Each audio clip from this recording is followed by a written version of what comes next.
Paz a todos. Estamos esta semana estudando a nossa lição 9 da revista Lições Bíblicas da CPAD, que tem como título A Igreja Eleita, redimida pelo sangue de Cristo e selada com o Espírito Santo da promessa. E a lição que nós estaremos estudando esta semana, lição 9, 31 de maio de 2020, o mistério da unidade revelada. É uma lição bastante interessante e que é importante nós entendermos perfeitamente o que é este mistério revelado.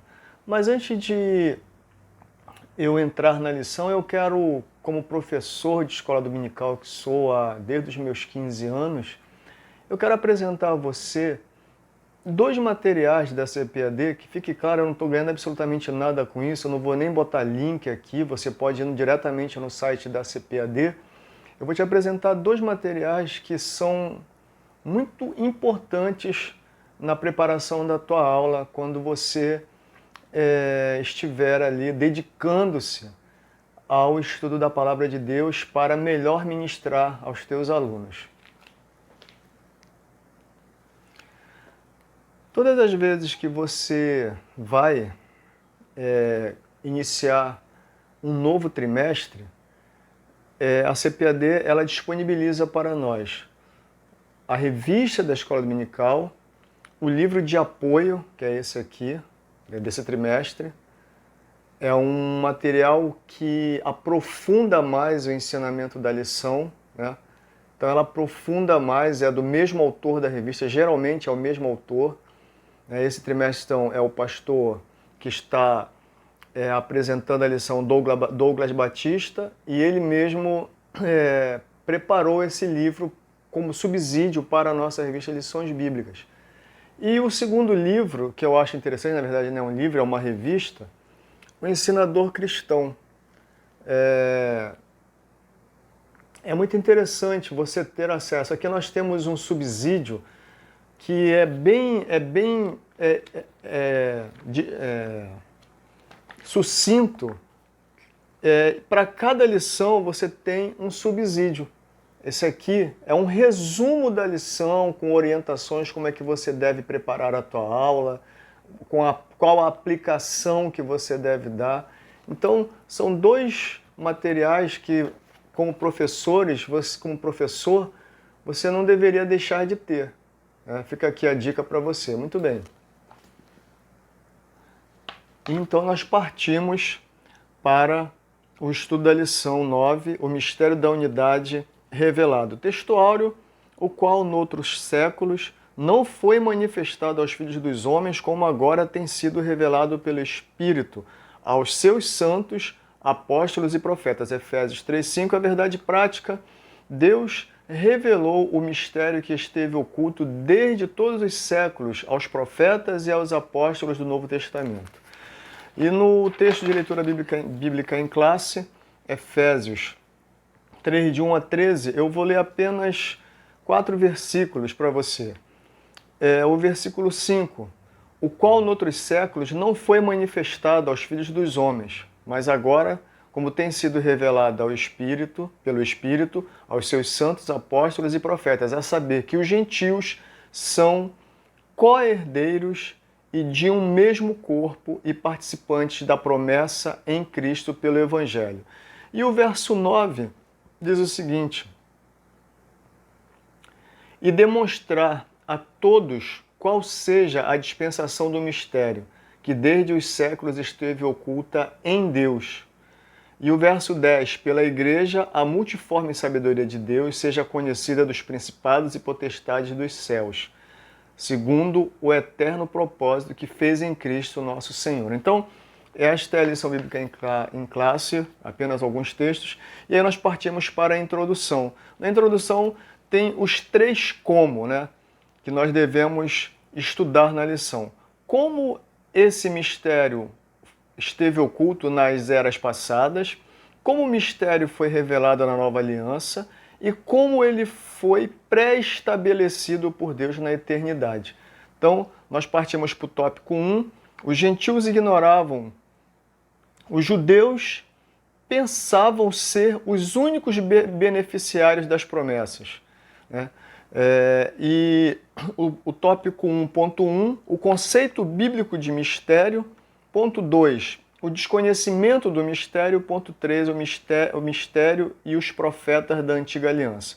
Bom, o conceito bíblico de mistério. Você vai ver aqui que ele traz a informação sobre a origem da palavra, né? A origem da palavra no grego, mysterium, né? Ou seja, a palavra no grego era mysterium, palavra que significa segredo, doutrina secreta. Mas o conceito bíblico no cristianismo, ele tem uma conotação diferenciada. No cristianismo significa uma verdade que esteve encoberta e agora foi desvendada em benefício de todos, né? E se você ler esse versículo que está aí, 1 Timóteo 2,4, fica bem claro ali que Deus quer que todos sejam salvos e que todos cheguem ao conhecimento da verdade. Nós lembramos, se você já deve ter estudado um pouco sobre as cartas de João, né? Houve uma luta tremenda lá no início da igreja contra algumas seitas que começavam a surgir, que só alguns eram detentores de segredos, esses aí eram chamados, tinham uma postura teoricamente mais elevada porque sabiam um pouco mais do que os outros. E, na verdade, no cristianismo não há segredos, evidentemente. Segredos com relação à manifestação do Evangelho. Então, nós temos que estar atentos para isso. Dentro da igreja, ninguém tem um conhecimento diferenciado da fé, do exercício da prática da fé. Não tem ninguém que seja melhor do que alguém. O que nos diferencia algumas vezes é o conhecimento da palavra. Quem lê a Bíblia tem um pouco mais de conhecimento. Quem pesquisa tem um pouco mais de conhecimento. Mas segredos, eu vou descobrir segredos novos na palavra, o Evangelho ele já foi revelado a todos. E quem é a revelação do Evangelho para nós? É Cristo. Então você vai observar aqui, no cristianismo significa mistério, significa uma verdade que esteve encoberta e agora foi desvendada em benefício de todos. Ou seja, o Evangelho está revelado a todos. E lá no ponto 2, o desconhecimento do mistério, né? No Antigo Testamento, esse mistério não foi dado a conhecer tão claramente como agora, né? Então, lá no Antigo Testamento, nós vamos ver algumas coisas importantes da apresentação, da manifestação de uma promessa. Você vai encontrar lá em Gênesis 3,15, nasceria um que esmagaria a cabeça da serpente, né? Você vai ver, eu trouxe até aqui um texto, melhor, uma lembrança do encontro de Abraão com Melquisedeque. Se você já leu o livro de Hebreus, você vai lembrar que Melquisedeque ele prefigura Cristo como sumo sacerdote eterno. Então, os homens do Antigo Testamento, aqueles que tiveram contato com Deus, que tiveram uma relação de proximidade com Deus, em alguns momentos eles vão manifestar algumas situações que apontam para Cristo, mas eles não tinham a clareza.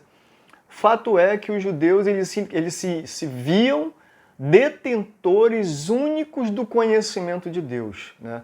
Mas nós sabemos que Deus ele não teve esta pretensão de ser de um único povo, de ser conhecido apenas por um povo. Na verdade, nós vamos lembrar que tem um texto que vai dizer assim, que em Israel o nome do Senhor seria conhecido pelas demais nações, né? Então, esse mistério aqui não quer dizer que antes da Nova Aliança ninguém tomara conhecimento acerca desses mistérios, né? Ou seja, a bênção de que os gentios também participariam. Tem um exemplo claro aqui que eu até anotei, como eu já coloquei, de Adão, né? Que lá em Apocalipse, lá em Gênesis, Deus falou que nasceria um que esmagaria a cabeça da serpente, e depois você vai lá para o mistério e os profetas da antiguidade. Os escritores do Antigo Testamento conheciam a respeito das bênçãos prometidas aos gentios, né? fizeram menção dela. Lá em Gênesis 12:3, quando Deus fala a Abraão, ele vai dizer: em ti serão benditas todas as nações, todas as famílias da terra. Ou seja, Deus separou um povo para que naquele povo o seu nome fosse conhecido e daquele povo nascesse o Salvador do mundo. Então em Gênesis você vai encontrar isso. E lá em Isaías também, 49:6, é muito interessante esse texto, e nós vamos dar uma olhada nele para vermos o que o comentarista está dizendo sobre esse texto.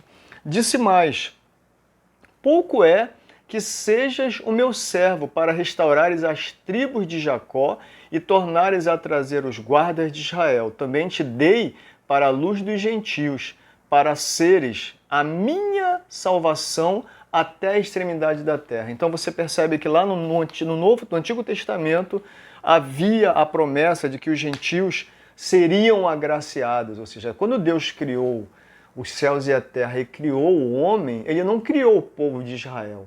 Ele criou um casal, Adão e Eva.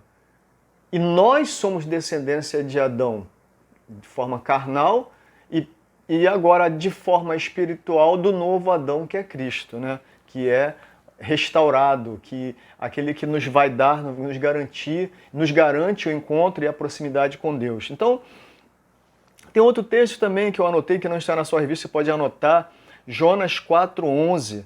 Né? Jonas, Deus manda ele para Nínive para pregar o evangelho, porque aquela cidade estava muito depravada, praticando toda sorte de pecados. E Jonas, você conhece a história. No final, Jonas vai e prega o evangelho e as pessoas ali se arrependem.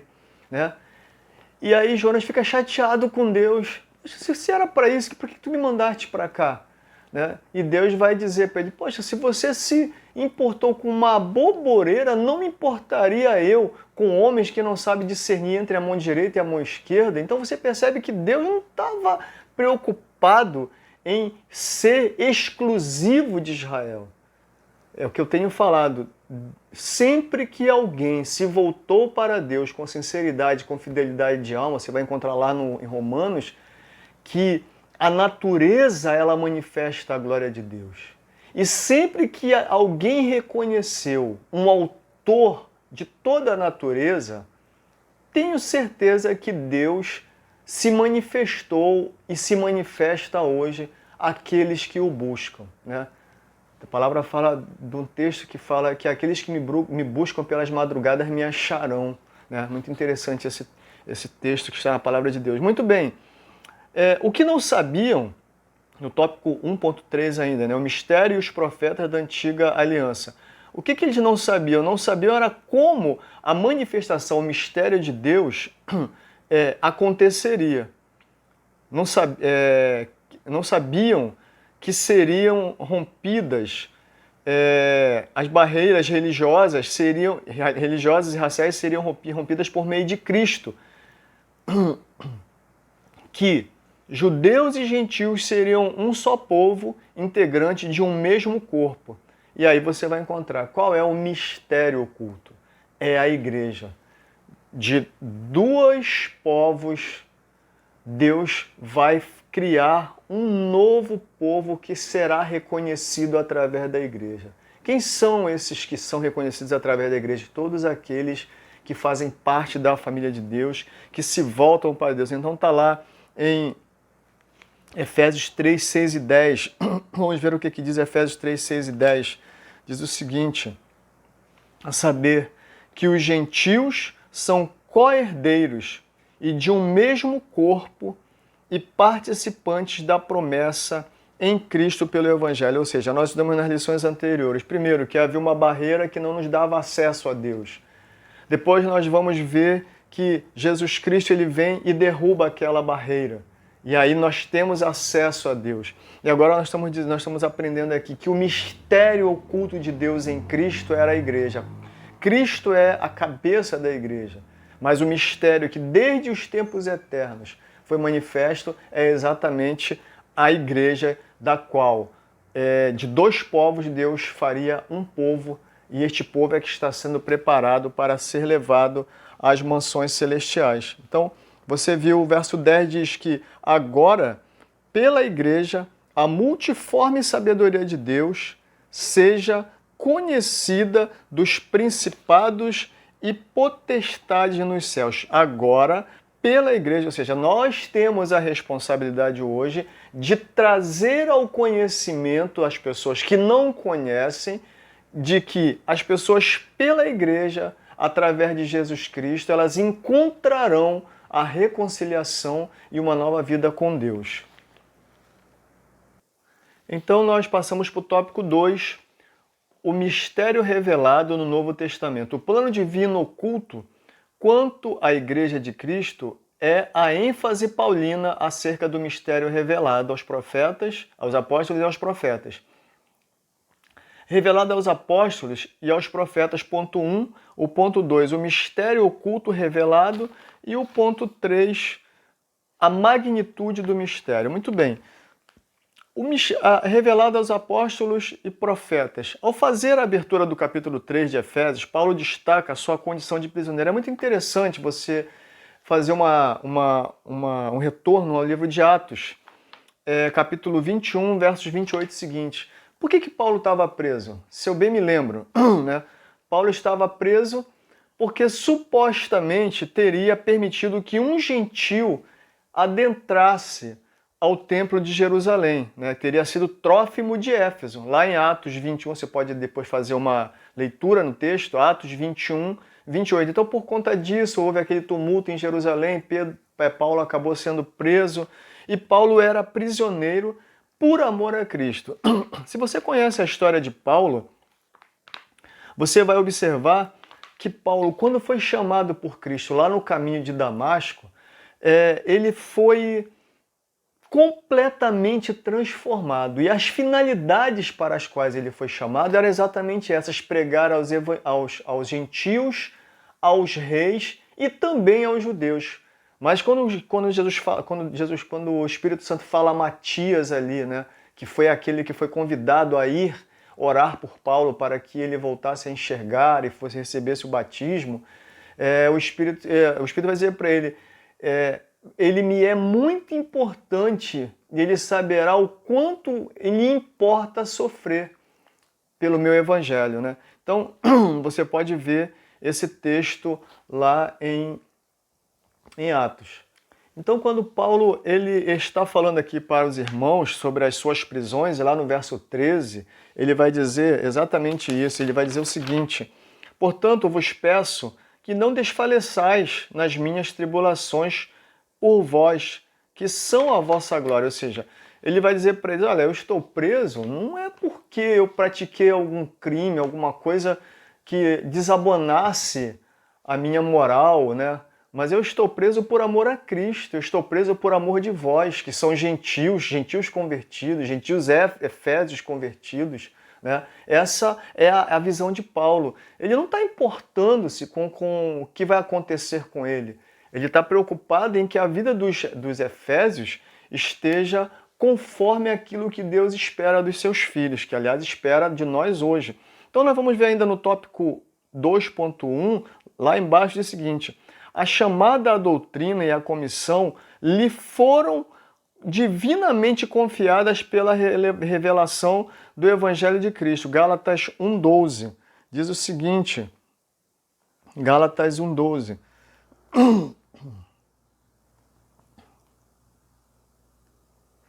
Porque não o recebi nem aprendi de homem algum, mas pela revelação de Jesus Cristo. Nós sabemos que Paulo ele é considerado apóstolo, nós falamos isso na lição anterior, né?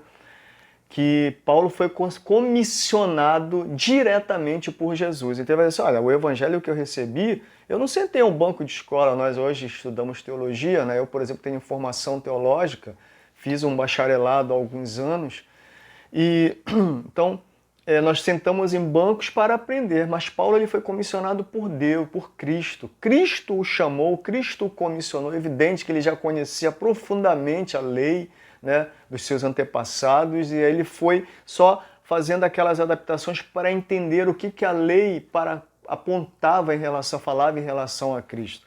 Muito bem. E aí ele vai dizer isso em Gálatas. O apóstolo assegura ainda que o mistério oculto foi revelado pelo Espírito de Deus a ele e aos demais apóstolos e profetas. Você sabe que a doutrina dos apóstolos é aquilo que eles aprenderam do Senhor, né? Os profetas trouxeram à luz a compreensão daquilo que foi ensinado, né? Então, Paulo ele vai dizer isso. Eu sou comissionado pelo próprio Cristo. Indica que o mistério divino não poderia ser desvendado por meio do raciocínio intelectual. Paulo ele era altamente culto, altamente capacitado, e aqui vai uma observação. Você ouve muito na igreja alguém dizer assim, porque Deus não chama os capacitados, Ele chama os que não têm capacidade para capacitar. É um jargão que você ouve na igreja a vida inteira. Eu, particularmente, eu não compactuo com esse tipo de uso dessa colocação, né? Deus ele capacita, Ele chama capacitados e não capacitados.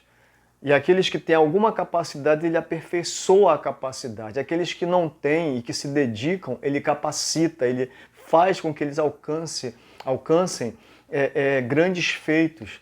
Mas essa ideia de que Deus despreza quem tem capacidade, é bom nós termos muito cuidado com isso. E Paulo era uma pessoa desse tipo. Paulo era altamente culto, foi criado aos pés de Gamaliel, você sabe disso. E Deus o capacitou ainda mais. Ele vai dizer, tudo aquilo que eu achava que eu tinha como pessoa, como ser humano, eu reputei como nada. Porque o conhecimento que eu adquiri de Cristo é muito maior do que tudo aquilo que eu tinha. Então, Cristo nos capacita muito mais. Mas não adianta você ficar olhando para o céu esperando que Deus venha te capacitar. Você tem que buscar a capacitação. E o Espírito Santo vai completar a obra na tua vida. Muito bem. Ponto 2. O mistério oculto revelado. E aqui eu já vou trabalhar os dois. Mistério oculto revelado, né? Mistério oculto revelado. Então, o mistério revelado é a igreja. Né? Mistério revelado é a igreja. O Pai idealizou desde sempre, né? A execução da obra, quem realizou foi Cristo, a execução. Por ele, uma nova humanidade foi formada através da igreja, e a união foi feita, a junção da união entre judeus e gentios como família de Deus no corpo de Cristo. Então o mistério oculto revelado é a igreja. A igreja, ela era aquele mistério que Deus já havia preparado desde a fundação do mundo, através de Jesus Cristo. Nós sabemos que Cristo, que a salvação, ela foi planejada na eternidade. Você vai ver Pedro falando sobre isso. A salvação ela foi planejada na eternidade. Deus não foi pego de surpresa com o erro, com o pecado de Adão e Eva, né? E por fim o anúncio dessas dádivas do mistério revelado recaem sobre a responsabilidade da igreja para que a multiforme sabedoria de Deus se torne conhecida. Hoje nós temos a responsabilidade de continuar propagando esse mistério revelado, né? Eu e você temos a responsabilidade como igreja de anunciar a outros que ele pode conhecer Jesus e ter uma transformação de vida, passar a ter uma vida que seja para o louvor da glória do Senhor, né? E aí você vai ainda tem um ponto que diz assim, a igreja é a principal agência divina de divulgação desse mistério, a fim de unir todos os homens em um só povo por meio de Cristo. Que fique claro, sabemos que existem muitas discriminações nos dias de hoje, né? Discriminações, racismos, mas a igreja, ela é um ambiente de liberdade, ela é um ambiente de comunhão, ela é um ambiente de ajuntamento, de congregação. Na igreja não há espaço para acepção de pessoas, não há espaço para discriminação, não há espaço para as pessoas se julgarem melhores que outras, né? Eu costumo dizer na minha igreja, eu sou pastor, eu costumo dizer na minha igreja, eu não sou melhor do que ninguém na igreja, eu tenho uma função que é pastorear, que é dar conhecimento para os irmãos através do conhecimento da palavra, trazer uma mensagem, trazer o culto de ensinamento, né? Conduzir a organização da igreja, mas eu não sou melhor do que eles. E eu faço questão de deixar claro na minha prática, no meu proceder com meus irmãos, né? Muitas vezes você vê pessoas, né, até mesmo da nossa classe eclesiástica, que parece que são dominadores, querem se sentir donos da igreja. Na igreja não há espaço para esses comportamentos, né? Se você vive numa igreja em que aquela pessoa que tem uma função eclesiástica e ela te subjuga, ela te faz sentir o peso de estar na igreja, ore por ele.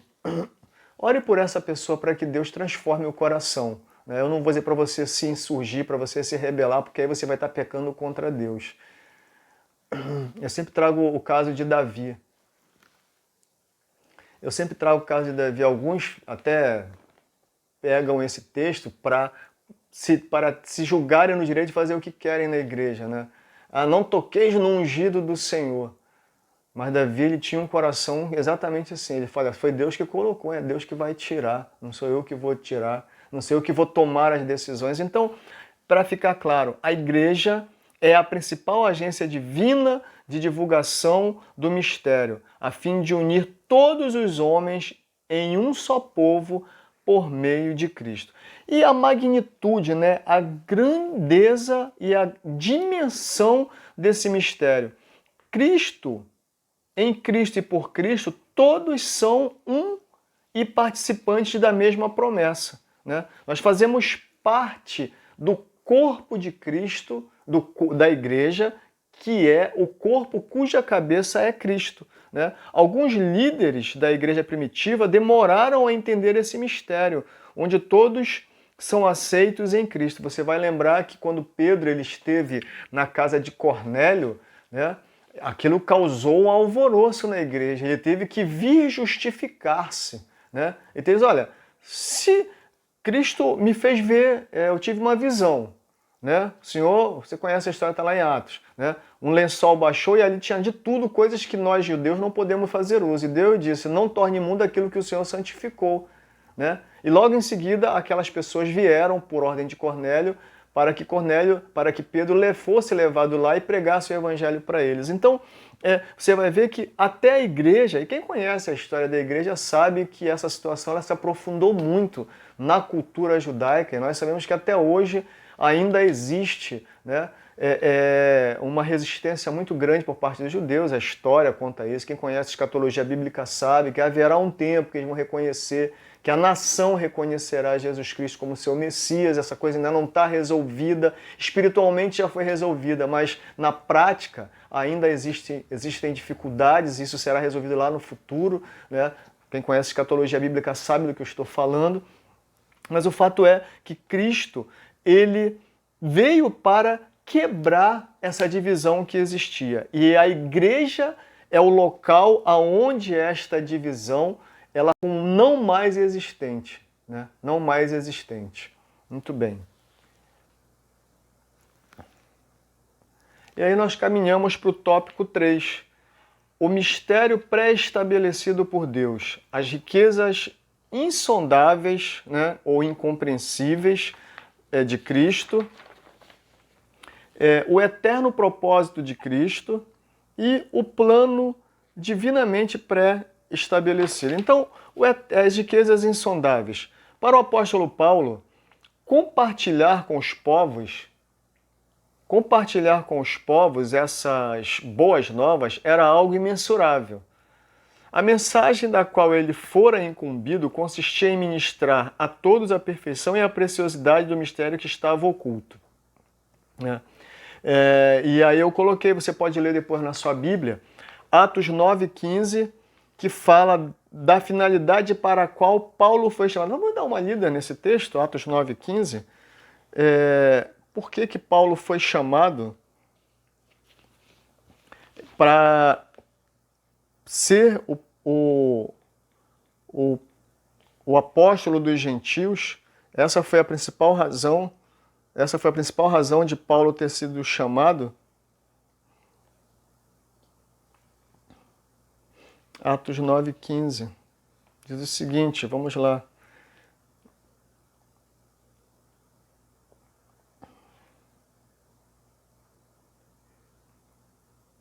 Diz assim, disse-lhe, porém, o Senhor para Matias, que foi convidado a ir, Ananias, corrigindo, agora há pouco eu falei Matias, é Ananias.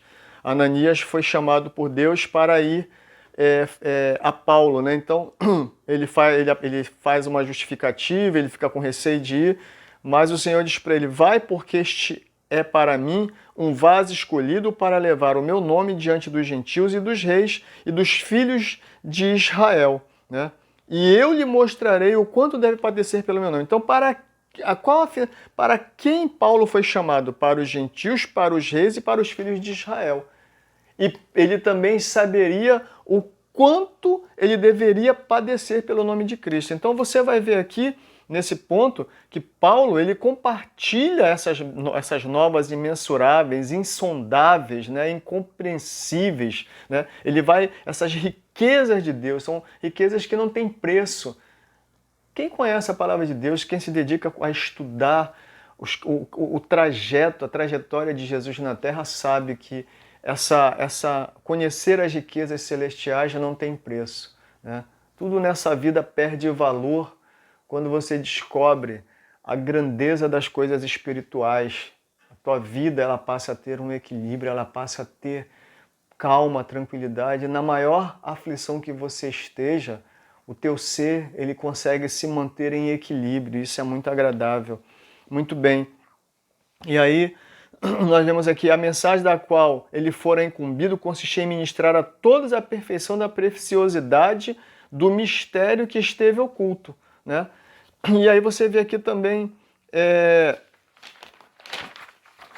o seguinte, sendo livremente concedida aos homens por meio de Cristo, tudo abrange o beneplácito, né? Ou seja, a complacência, a concordância, a disposição favorável de Deus, da vontade divina, que articulou o plano, o conteúdo desse plano e a pessoa de Cristo que executou, como eu li agora há pouco, o plano pré-estabelecido por Deus. Muito bem, e aqui no ponto 2, o eterno propósito de Cristo, e o ponto 3, eu vou juntar os dois, o plano divinamente pré-estabelecido. Você sabe que Deus sempre esteve no controle da criação, para que agora seja manifestada, segundo o eterno propósito que fez em Cristo, o plano da salvação, o mistério da igreja, a revelação desse mistério. Sempre estiveram de acordo com os desígnios divinos, né, para serem executados